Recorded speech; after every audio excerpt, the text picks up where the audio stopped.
नमस्कार दोस्तों, स्वागत है आप सभी का आपके अपने यूट्यूब चैनल शोभित एकेडमी में। इस वीडियो में डिस्कस करेंगे सीटेट के साइंस के पेपर के बारे में, जो कि आपका प्रैक्टिस सेट है 11 नंबर। ठीक है, इसके पहले हम लोग 10 प्रैक्टिस सेट पढ़ चुके हैं। अगर आप लोगों ने वीडियो नहीं देखे तो आप हमारे चैनल पर जाकर वीडियो देख सकते हैं। और आप लोग जानते हैं कि प्रैक्टिस सेट आप लोग आसानी से सॉल्व कर लिए सारे, तो आपका पेपर जो है लगभग पूरा फंस जाता है। यानी कि 30 नंबर का आपका पेपर आएगा साइंस का, उसमें 25 प्लस मार्क्स आपसे आसानी से आ सकते हैं। ठीक है, तो जल्दी जल्दी जाकर आप जो प्रीवियस के हमने पेपर सॉल्व करा उनको सॉल्व कर लीजिए हमारे चैनल पर।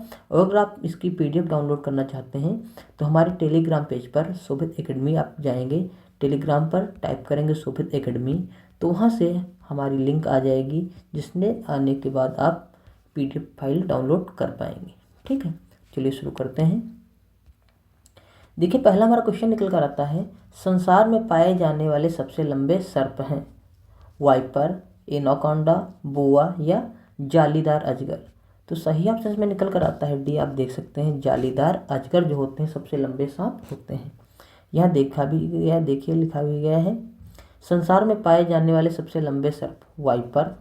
वाइपर का वैज्ञानिक नाम वाइपरडाए है, जो विषैले सर्पों का एक जैव वैज्ञानिक कुल है जो विश्व भर में पाए जाते हैं। केवल अंटार्कटिका, ऑस्ट्रेलिया, न्यूजीलैंड, मेडागास्कर अन्य स्थानों को छोड़कर वाइपर सबसे लंबा और विषैला सांप जिसकी लंबाई 11 फीट होती है, 335 सेंटीमीटर, जो दक्षिण अफ्रीका में पाया जाता है। दूसरा आपका आ जाता है एनाकोंडा। एनाकोंडा एक प्रजाति है जिसको हरा एनाकोंडा के नाम से जाना जाता है, जो दक्षिण अमेरिका में पाया जाने वाला गैर विषैला सांप है, जिसकी लंबाई लगभग 17 फीट होती है। उसका आ जाता है बोआ। बोआ कंसीटोकटर, जिसे लाल पूंछ वाला बोआ या सामान्य बोआ कहा जाता है, जो उत्तर दक्षिण अमेरिका में पाया जाता है। मादा सर्प की सामान्य लंबाई 7 से 10 फीट होती है तथा नर सर्प की लंबाई 6 से 8 फीट होती है। उसके बाद आ जाता है जालीदार सांप, जिसकी लंबाई 9 फीट होती है, लगभग 6 मीटर होती है, जिसका गिनीज बुक के आधार पर विश्व रिकॉर्ड है। यहाँ पर देख सकते हैं, जो पाया जाता है आपका दक्षिण एशिया में पाया जाता है। इसका गिनीज बुक में आपका नाम है, जो इसका विश्व रिकॉर्ड है, इससे लंबा कोई सांप नहीं पाया जाता है, जालीदार सांप। अगला क्वेश्चन देखते हैं, yoga is done by the people in the world because. विश्व भर में लोगों द्वारा योग किया जाता है क्योंकि यह एक आसान व्यायाम है, यह लोगों को स्वस्थ रखता है, या भूख बढ़ाता है, या खुशियाँ लाता है। तो सही ऑप्शन में निकल कर आता है आपका बी। ये क्या करता है, लोगों को स्वस्थ रखता है। इसमें देख सकते हैं नीचे लिखा भी गया है, योग का अर्थ है एकता या बांधना। यह शब्द संस्कृत के शब्द सुज से निकलता है, जिसका मतलब है जुड़ना।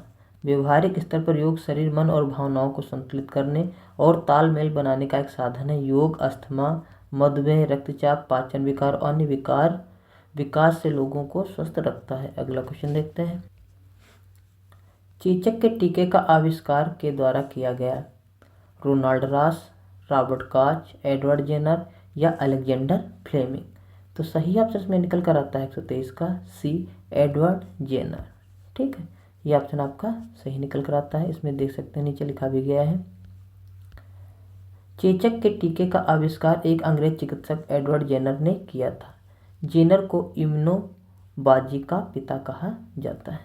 ठीक है, अगला क्वेश्चन देखते हैं, निम्नलिखित में से किसका उपयोग एक परीक्षक के रूप में किया जाता है। Copper sulphate, sodium benzoate, ammonium sulphate और सोडियम क्लोराइड। तो सही ऑप्शन में निकल कर आता है आपका बी, यानी कि सोडियम बेंजोएट। यहाँ पर देख सकते हैं नीचे लिखा भी गया है, सोडियम बेंजोएट एक सामान्य प्रकार का खाद्य परीक्षक है और बेंजोइक एसिड को सोडियम नमक है। ठीक है, सोडियम बेंजोइक फंगल के गुणों को रोककर खाद्य पदार्थों को सुरक्षित रखता है, कवक के आक्रमण से खाद्य पदार्थों की रक्षा करता है। ठीक है, तो इसमें ऑप्शन आपका बी सही था। अगला क्वेश्चन देखते हैं, ईस्ट का उपयोग फिर आपका रिक्त स्थान है के उत्पादन में किया जाता है। एल्कोहल के, दही के, चीनी के या साधारण नमक के। तो सही ऑप्शन में आपका निकल कर आता है पहला, यानी कि एल्कोहल के। ठीक है, ईस्ट का उपयोग जो किया जाता है एल्कोहल के उत्पादन में किया जाता है। यह आप देख सकते हैं नीचे लिखा भी गया है, ईस्ट एक कोशिका वाले अंडाकार आकार के अति सूक्ष्म कवक होते हैं। ये कवक माइटोसिस तथा बॉन्डिंग प्रक्रिया के द्वारा यानी विघटित होकर खुद के जैसे अनेक नए कवक का सृजन कर सकते हैं। शक्कर इनका आहार है। ये शक्कर को एल्कोहल तथा कार्बन डाइऑक्साइड गैस में परिवर्तित कर देते हैं। ईस्ट का उपयोग एल्कोहल निर्माण में किया जाता है। जब मैदा के आटे में ईस्ट तथा चीनी मिलाकर कुछ घंटे रखा जाता है तो CO2 गैस तथा एल्कोहल का निर्माण होता है। अगला क्वेश्चन देखते हैं। माइटोकॉन्ड्रिया ATP राइबोसोम हमें बताना है इधर क्या होगा, सही डेट है। तो इसमें सही ऑप्शन आपका निकल कर आता है कार्बोहाइड्रेट। माइटोकॉन्ड्रिया ATP से संबंधित है तो राइबोसोम कार्बोहाइड्रेट से संबंधित होगा। यहाँ नीचे देख भी सकते हैं, लिखा भी गया है। जीवाणु एवं नीलहरी शैवाल को छोड़कर शेष सभी सजीव पादप एवं जंतु कोशिकाएं के केशिका द्रव्य में अनियमित रूप से बिखरे हुए केशिकांगों को सूत्रकणिका तथा माइटोकॉन्ड्रिया कहते हैं। केशिका के अंदर माइटोकॉन्ड्रिया का आकार गोल लंबे आकार अंडाकार दिखाई देता है। माइटोकॉन्ड्रिया की रासायनिक प्रक्रिया से शरीर के लिए पर्याप्त ऊर्जा शक्ति भी उत्पन्न होती है। संग्रहित ऊर्जा का रासायनिक स्वरूप ATP यानी कि एडिनोसिन ट्राइफॉस्फेट है। सोडियम संकेत Na एक रासायनिक तत्व है। यह अवयव सारणी के प्रथम मुख्य अवयव इसके ब्लॉक का तत्व है जिसको IA समूह में रखा गया है। इस समूह में धातु गुण विद्यमान है। सोडियम अत्यंत सक्रिय तत्व है जिसके कारण यह मुक्त अवस्था में नहीं मिलता है। सोडियम अत्यंत शक्तिशाली अपचायक है। इसकी क्रियाशीलता के कारण इसे निर्वाह या तेल में रखते हैं। जल से यह विस्फोट के साथ क्रिया करके हाइड्रोजन मुक्त करता है। वायु में यह पीली लपट के साथ जलकर सोडियम ऑक्साइड तथा सोडियम पेरोक्साइड का मिश्रण बनाता है। अगला क्वेश्चन देखते हैं। यदि एक सरल लोलक की आवृत्ति 2 हर्ट्ज हो तो यह 16 सेकंड में कितने दोलन पूरा करेगी? तो सही ऑप्शन में आपका निकल कर आता है C यानी कि 32। ठीक, इसमें आप देख भी सकते हैं, नीचे लिखा गया है। यहाँ पर देखिए 2 हर्ट्ज बराबर हम लिख सकते हैं 2 दोलन 1 सेकंड में। यह 1 सेकंड में 2 दोलन पूरा करेगा, इसलिए 1 सेकंड बराबर 2 दोलन, तो 16 सेकंड बराबर हो जाएंगे 32 दोलन। ठीक है, दोलनों की संख्या बराबर होती है F गुणे T। ठीक है, F बराबर हमें दिया था 2 हर्ट्ज और समय दिया था 16 सेकंड, इसलिए दोनों की संख्या पर निकल कर आ गई आपकी 2 गुणे 16 यानी कि 32। अगला क्वेश्चन देखते हैं। निम्नलिखित में से कौन सी धातु वायु में रखने पर जल उठती है? सोडियम, मैग्नीशियम, जिंक या एल्युमिनियम? सही ऑप्शन में आपका निकल कर आता है A यानी कि सोडियम। ठीक है, यहाँ देख सकते हैं सोडियम धातु वायु में रखने पर जल उठती है क्योंकि सोडियम वायु से क्रिया करके ज्वलनशील होता है, इसलिए सोडियम को केरोसिन में रखा जाता है। अगला क्वेश्चन देखते हैं। मैग्नीशियम हाइड्रोक्साइड का उपयोग के रूप में किया जाता है ऑक्सीकारक के रूप में, अपचायी के रूप में, प्रति अम्ल के रूप में या किण्वन के रूप में? तो सही ऑप्शन इसमें आपका निकल कर आता है C एंटी एसिड के रूप में यानी कि प्रति अम्ल के रूप में। यहाँ देख सकते हैं नीचे लिखा भी गया है। मैग्नीशियम हाइड्रोक्साइड का प्रयोग निम्नलिखित बीमारियों जैसे पेट में अम्ल, आंतों में पानी बढ़ना, कब्ज, अपच आदि नियंत्रण रोकथाम के आधार के लिए किया जाता है। अगला क्वेश्चन देखते हैं। निम्नलिखित में से कौन सी गैस पाप की ध्वनि के साथ जलती है? ऑक्सीजन, हाइड्रोजन, नाइट्रोजन ऑक्साइड या सल्फर डाइऑक्साइड? तो सही ऑप्शन में आपका निकल कर आता है B यानी कि हाइड्रोजन गैस जो है वो पाप की ध्वनि के साथ जलती है। यहाँ देख सकते हैं नीचे लिखा भी गया है। जब हाइड्रोजन को जलाया जाता है तो रासायनिक क्रिया होती है जहाँ हाइड्रोजन ऑक्सीजन के साथ जुड़कर पानी बनाती है और बहुत ज़्यादा ऊर्जा निर्मुक्त होती है, जिसके साथ 2 पॉप धड़ की आवाज़ की तरह आवाज़ भी करती है, यानी कि 2s2 + O2 अगर मिला दिया जाए तो हो जाता है 2s2+, साथ में निकलती है एनर्जी, वही आवाज़ के रूप में बाहर निकलती है। अगला क्वेश्चन देखते हैं। निम्नलिखित में से कौन सा असंपर्क बल का उदाहरण है? गुरुत्वाकर्षण बल, पेशी बल, चुंबकीय बल, दोनों A B? ठीक, तो सही ऑप्शन में आपका निकल कर आता है C यानी कि चुंबकीय बल। ठीक है, अगला क्वेश्चन देखते हैं। मधुमेह रोग किस हार्मोन द्वारा नियंत्रित होता है? थायरॉक्सिन, एड्रेनलिन, इंसुलिन या थाइमोसिन? तो सही ऑप्शन में देख सकते हैं निकल कर आता है C यानी कि इंसुलिन जो होता है हार्मोन, उसके द्वारा मधुमेह नियंत्रित किया जाता है। इसीलिए जिनके ज़्यादा शुगर जब बढ़ जाता है तो इंसुलिन के इंजेक्शन लगवाने पड़ते हैं। यहाँ देख सकते हैं इंसुलिन एक प्रकार का हार्मोन है जिसका निर्माण अग्नाशय में होता है।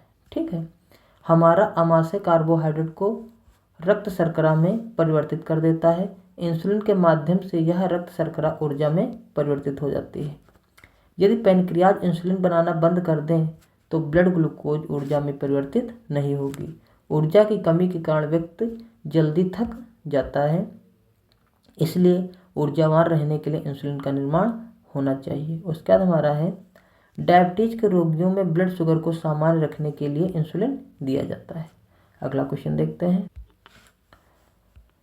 निम्नलिखित में से कौन सा पेट्रोलियम उत्पादक नहीं है? मिट्टी का तेल, सीएनजी, पैराफिन मोम या बिटुमेन। तो सही ऑप्शन इसमें निकल कर आता है आपका बी यानी कि सीएनजी गैस। ठीक है, अगला क्वेश्चन देखते हैं, रेड डेटा बुक का रिकॉर्ड रखती है संकटापर प्रजातियां, विलुप्त प्रजातियों में, वनस्पति में या पशु वर्ग में। तो सही ऑप्शन में आपका निकल कर आता है ए यानी कि संकटापन्न प्रजातियों में। यहाँ देख सकते हैं नीचे लिखा भी गया है। रेड डाटा बुक जो है वो उन जीवों या वनस्पतियों से संबंधित है जिनके बारे में या तो पता नहीं है या वे लुप्त हो चुके हैं या लुप्त होने की कगार पर हैं। इनका उल्लेख एक विशेष प्रकार की किताब में किया जाता है। ठीक है, IUCN की रेड डाटा बुक में संकटग्रस्त लुप्त प्राय प्रजातियों जीवों गुलाबी रंग के पृष्ठ में दर्शाया गया है। ठीक है, ये बात आपको ध्यान देनी। दुनिया की प्राकृतिक संरक्षण की अंतर्राष्ट्रीय संस्था IUCN international union of conservation of nature ने अपने अधीनस्थ सखाइबल सर्विस कमीशन संस्थानिक द्वारा एक विशेष प्रकार की लाल किताब का प्रकाशन किया है। पहली रेड डाटा बुक जनवरी 1972 में प्रकाशित हुई थी। ठीक है, ये बात आपको ध्यान देना है। यहाँ पर देख सकते हैं नीचे दिया भी गया है, स्तनधारी हैं, पक्षी हैं, मरुस्थलीय जीव हैं, मछलियों के बारे में, पौधे वनस्पतियों के बारे में इसमें लिखा गया है। अगला क्वेश्चन देखते हैं, जूते के सोल असमतल क्यों किए जाते हैं? जूते को और मजबूती देने के लिए, जड़त्व घटाने के लिए, जड़त्व बढ़ाने के लिए, जूते का जीवन बढ़ाने के लिए। तो सही ऑप्शन इसमें आपका निकल कर आता है सी यानी कि जड़त्व बढ़ाने के लिए जूते के जो सोल होते हैं उनको ऊंचा किया जाता है। आप यहाँ नीचे देख सकते हैं लिखा भी गया है। घर्षण एक बल है जो दो तलों के बीच में लगता है। घर्षण बल का मान दोनों तलों के बीच अभिलंबवत निर्भर करता है। घर्षण के उपयोग यहाँ पर देख लीजिए, पृथ्वी की सतह पर चलने वाले प्रत्येक वाहन की गति सतह तथा वाहन के आधार के बीच घर्षण बल ही संभव है। यही कारण है कि जड़त्व बढ़ाने के लिए जूते के सोल असमतल किए जाते हैं। अगला क्वेश्चन देखते हैं, सारिका ने आसुत जल एक बोतल में लिया और पता लगाने की कोशिश की कि वह विद्युत का सुचालक है या नहीं है। उसे क्या प्राप्त होने की संभावना है? यह विद्युत का सुचालक है, यह विद्युत रोधी है, यह विद्युत का कमजोर चालक है, उपयुक्त में से कोई नहीं। तो सही ऑप्शन इसमें निकल कर आता है आपका सी, यह विद्युत का कमजोर चालक है। यहाँ देख सकते हैं नीचे लिखा भी गया है, आसुत जल पानी जिसमें खनिज लवण ना धुले हों आसुत जल कहलाता है, लेकिन प्रकृति में प्राप्त नदी, तालाब, कुआं, भूमिगत जल में खनिज लवण घुले होते हैं जिसे सामान्य जल कहते हैं। ये खनिज लवण पानी को आयनीकृत कर देते हैं जिससे उसमें इलेक्ट्रॉन प्रवाहित हो सकते हैं। इलेक्ट्रॉनों के प्रवाह को ही बिजली का बहना कहते हैं। इसी प्रकार पानी विद्युत का सुचालक होता है, लेकिन आसुत जल में खनिज लवण न होने के कारण वह विद्युत का कमजोर चालक है। अगला क्वेश्चन देखते हैं, निम्नलिखित में से कौन सा कथन सत्य नहीं है? विद्युत परिपथ में सुरक्षित प्रवाहित होने के लिए विद्युत धारा की न्यूनतम सीमा है। फिर हमें ऑप्शन दिया गया है, विद्युत परिपथ में प्रवाहित होने के लिए विद्युत धारा की अधिकतम सीमा है। उसका देखिए नंबर सी ऑप्शन हमें दिया गया है, सभी भवनों के विद्युत परिपथों में फ्यूज लगाए जाते हैं। फिर अगला ऑप्शन दिया गया है, यदि परिपथ में उपयुक्त फ्यूज लगाया जाए तो सुरक्षित सीमा से अधिक विद्युत धारा होने पर यह उखड़ जाएगा। ठीक है, तो सही ऑप्शन में आपका निकल कर आता है पहला। क्या निकल कर आता है देख सकते हैं यहाँ पर, विद्युत परिपथ में सुरक्षित प्रवाहित होने के लिए विद्युत धारा की न्यूनतम सीमा है। ठीक है, यहाँ देख सकते हैं नीचे आंसर में भी ये लिखा है।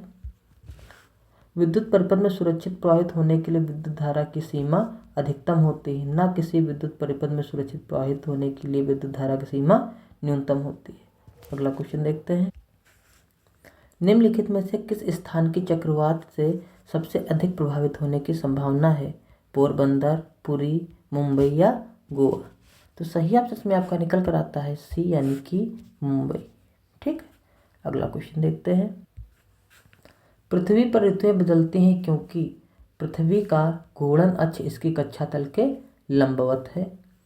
उसका दिया गया पृथ्वी का घूर्णन इसकी कक्षा तल के सापेक्ष झुका हुआ है। सी ऑप्शन दिया गया पृथ्वी और सूर्य के बीच की दूरी नियत नहीं है। और अगला ऑप्शन हमें दिया गया है पृथ्वी का घूर्णन अक्ष इसकी कक्षा के तल के समांतर है। तो सही ऑप्शन इसमें निकल कर आता है आपका बी, यानी कि पृथ्वी का घूर्णन इसकी कक्षा के तल के सापेक्ष झुका हुआ है। यहाँ देख सकते हैं नीचे इसमें लिखा भी गया है। ऋतु परिवर्तन का कारण पृथ्वी द्वारा सूर्य के चारों ओर परिक्रमण और पृथ्वी का अक्षीय झुकाव है। पृथ्वी का घूर्णन अक्ष इसके परिक्रमा पथ से बनने वाले समतल पर लगभग 66.5 अंश का कोण बनता है, जिसके कारण उत्तरी या दक्षिणी गोलार्धों में से कोई एक गोलार्ध सूर्य की ओर झुका होता है। यह झुकाव सूर्य के चारों ओर परिक्रमा के कारण वर्ष के अलग अलग समय पर अलग अलग होता है, जिससे दिन रात की अवधियों में घट बढ़ का एक वार्षिक चक्र निर्मित होता है, जो ऋतु परिवर्तन का मूल कारण बनता है। ठीक है, अगला क्वेश्चन देखते हैं। दो स्तंभ ए और स्तंभ बी दिए गए हैं जिन्हें हमें मिलान करना है। तो यहाँ देख सकते हैं स्तंभ ए में हमें लिखा गया है वृक्ष वितान। तो इसका सही ऑप्शन हो जाएगा आपका, यहाँ देखिए ये हो जाएगा चौथा, बड़े वृक्ष की शाखाएं। उसका दिया गया अपघटक, तो अपघटक हो जाएगा आपका सूक्ष्म जीव। ठीक है, फिर हमें दिया गया है यहाँ पर ह्यूमस। तो ह्यूमस जो होता है आपका हो जाता है पादपों और जंतुओं के मृत ऊतक, ये हो जाता है ह्यूमस। उसका दिया गया शाही। तो शाही जो होता है एक होता है जंगली जंतु। ठीक है, इस प्रकार आपके ऑप्शन सही हो जाते हैं, यानी कि पहले में ऑप्शन आपका हो गया चौथा, उसके बाद आपका हो गया बी में तीसरा, और सी में आपका हो जाएगा पहला, और डी में आपका हो जाएगा दूसरा। ठीक है, सी में आपका हो जाएगा दूसरा, और डी में आपका हो जाएगा, सी में आपका पहला हो गया और डी में आपका दूसरा हो गया। ठीक है, तो हम देख सकते हैं यहाँ पर, देखिए यहाँ नीचे भी आंसर दिया गया है, आप देख सकते हैं। इसमें सही ऑप्शन आपका हो जाएगा चौथा, तीसरा, उसके बाद है पहला और दूसरा, यानी कि डी ऑप्शन आपका सही हो जाएगा इसमें। ठीक है, यहाँ देख भी सकते हैं वृक्ष वितान बड़े वृक्ष की शाखाएं होती हैं तथा पौधे समुदाय या फसल उपरोक्त हिस्सा होती हैं।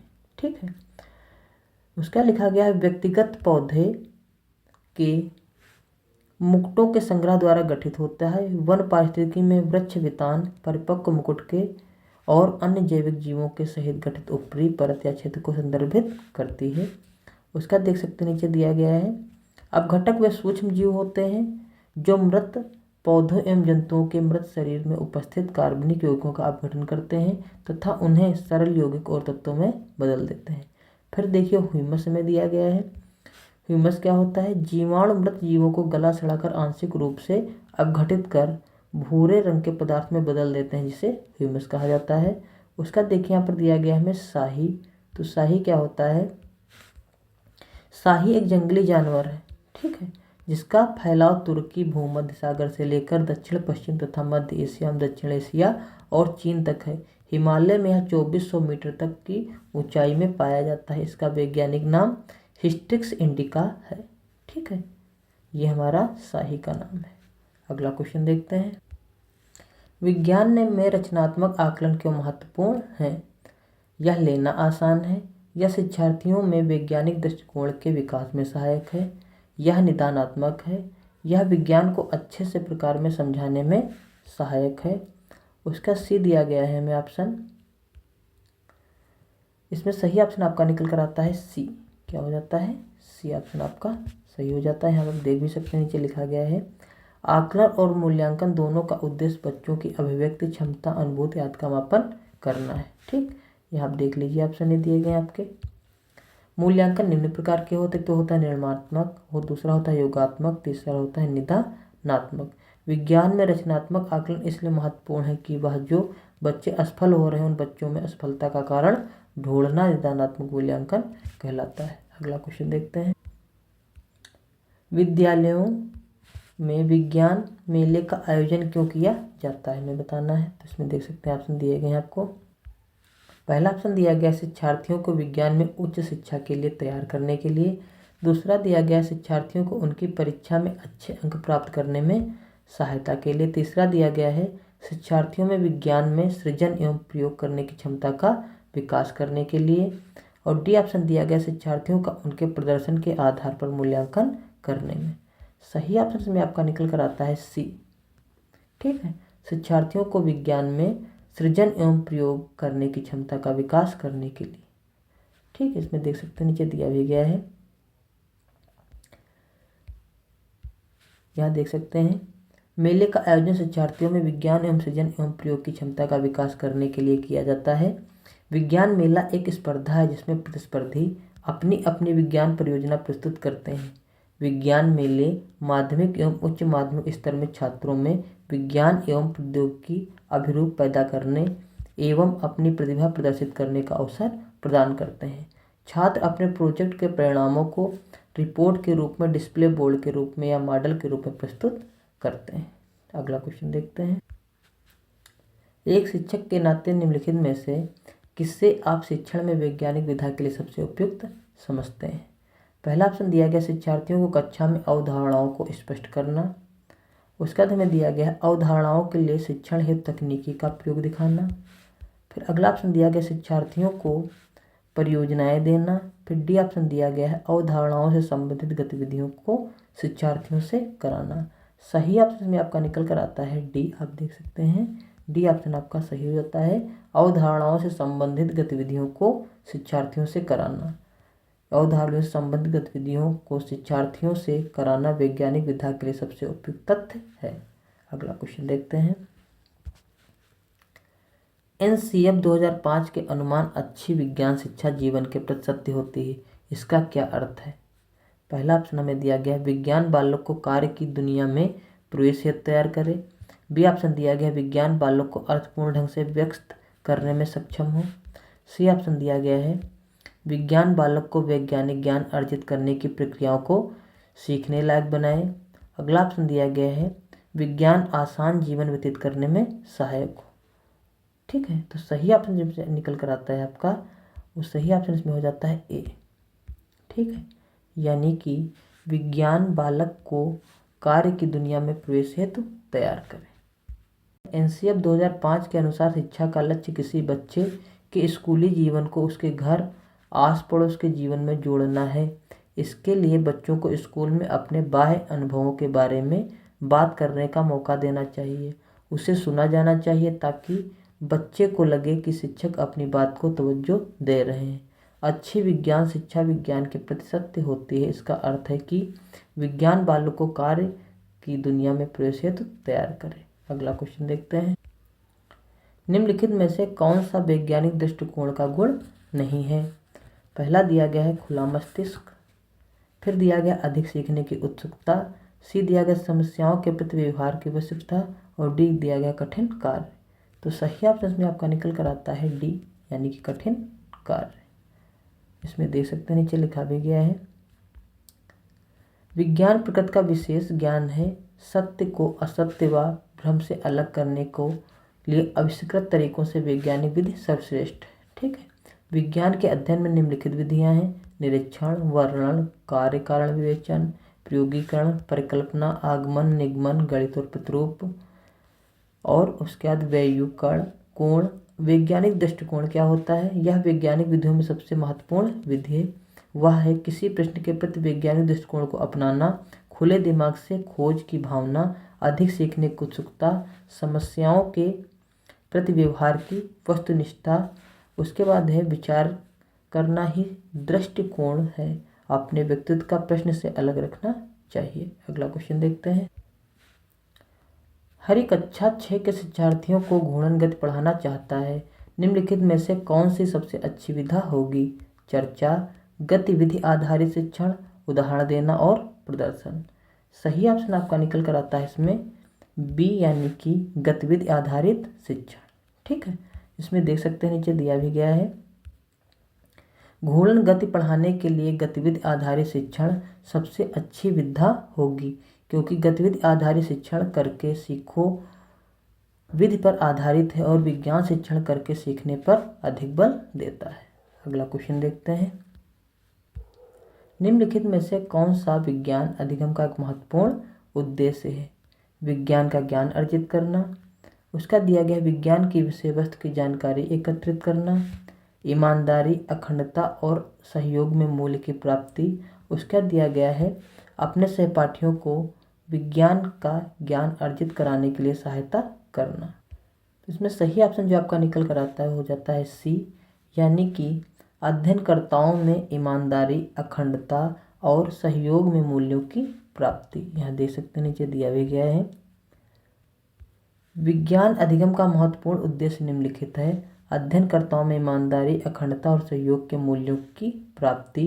दूसरा दिया गया छात्रों में पाठ के प्रति जागृत करना। तीसरा दिया गया सीखने की गति में सुधार। और चौथा दिया गया अमूर्त पदार्थों को मूर्त रूप देना।